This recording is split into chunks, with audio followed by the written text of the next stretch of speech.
about to pop on here. Happy May, first of all. Happy May.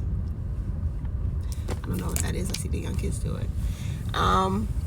But I seen, like, over the last few months, like, a lot of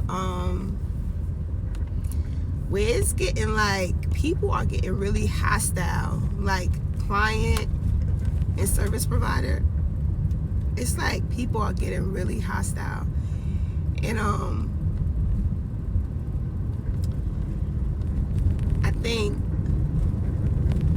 I think a lot of people should be mindful that you know, like back in the 80s, you know, everybody, you either dealing with a crack baby or you dealing with the child of one. And I think it's important because it ain't wrapped too tight. You know what I'm saying? And I feel justified in saying that because my dad was on drugs. You know what I'm saying? But a lot of people, mama was on drugs and was on drugs when they had them. You know, they came out the womb crying. You know. And so I think we should all walk with just a little caution. I think if you're going to be a service provider, you definitely need to learn people's skills. I think a lot of people have become service providers because they can't function in normal work environments, and that's not to a slight to a client or a service provider. But if you see something going left, I think it's always best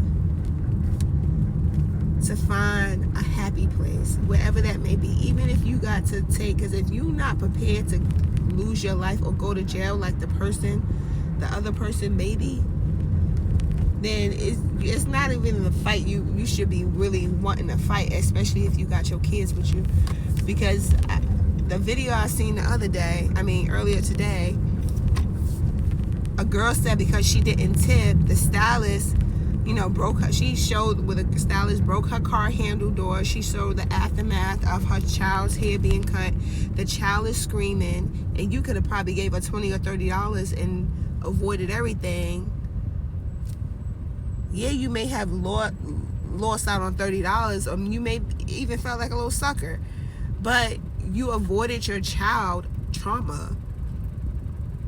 I was traumatized looking at it. So I know if I was a baby, the little girl looked like she was maybe 6 or 7 years old. And it all could have been avoided. And you sitting there saying, oh, just because I didn't want to give her a tip, you should have just gave her the tip. Once you start pulling that goddamn car door, you could have called the cops or gave her the money. And I would have gave her the money to calm her down and then called the cops at a later time. Because how does your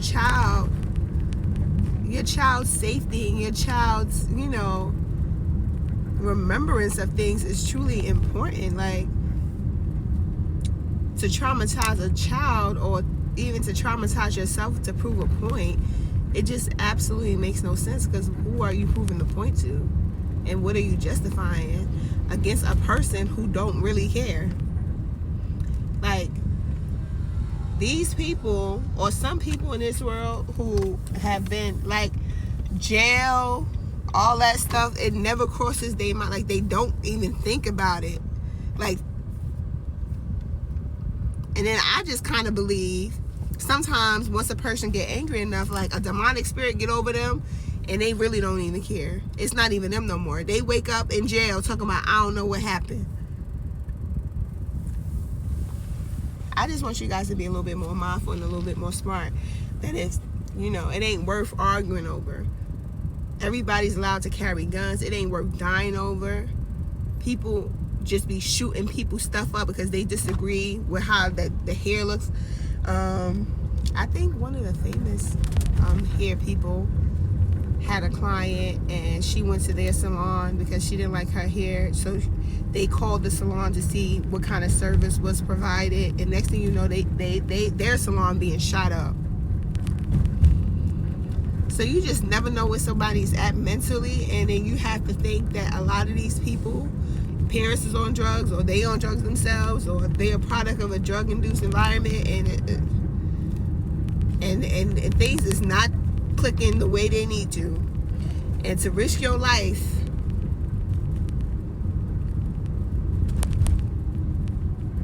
I just want to risk my life for it.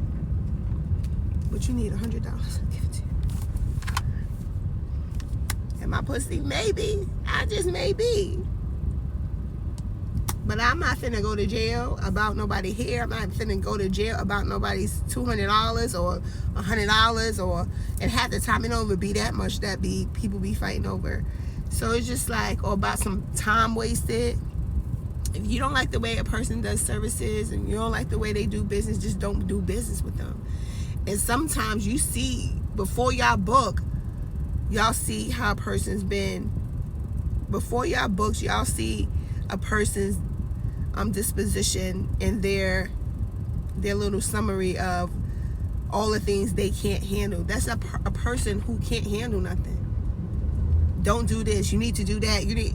That is a person who really cannot handle things. Like, doing hair is hair, but it's also like a transfer of energy.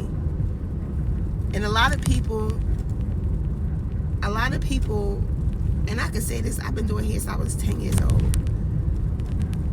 And so I've experienced like the weight of people and the pressure of people. And I'm not talking about an actual person, but it's almost like one spirit gets attached to you. You know what I'm saying? And just as a client, it becomes a lot. But if a person doesn't have the tools to deal with themselves, or they create all these lists and all these rules and stuff like that, and if you're dealing with a person like that, you just gotta tread lightly when you go into the establishment.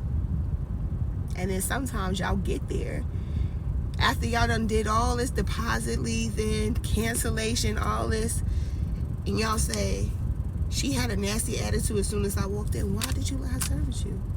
If somebody has a nasty attitude, the moment you walk in, it is not worth your deposit to sit in a chair, whatever the deposit was.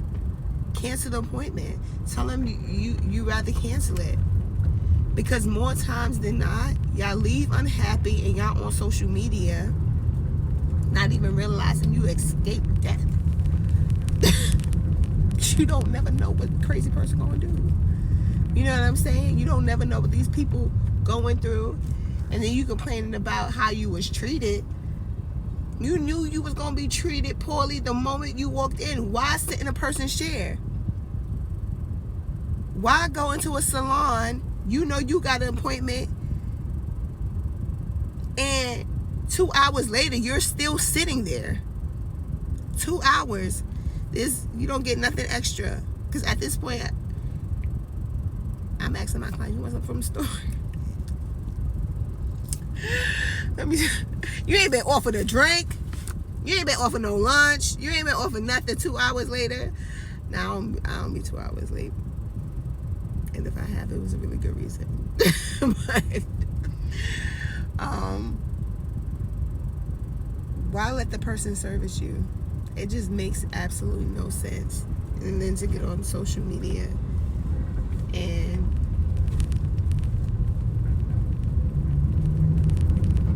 I mean,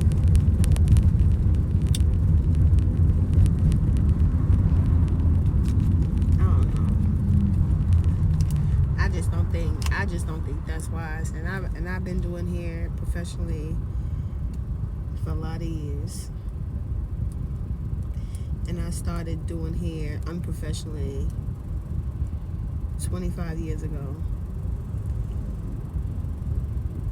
I know a little something about a little something. It is not worth it. And that's why y'all hair ain't growing no way. Because you got bad spirits in your head. Your hair ain't gonna never grow. You ain't gonna never have no edges. You got an evil, demonic hands on you. You don't even like the person doing your hair. You think your hair gonna grow. It's not.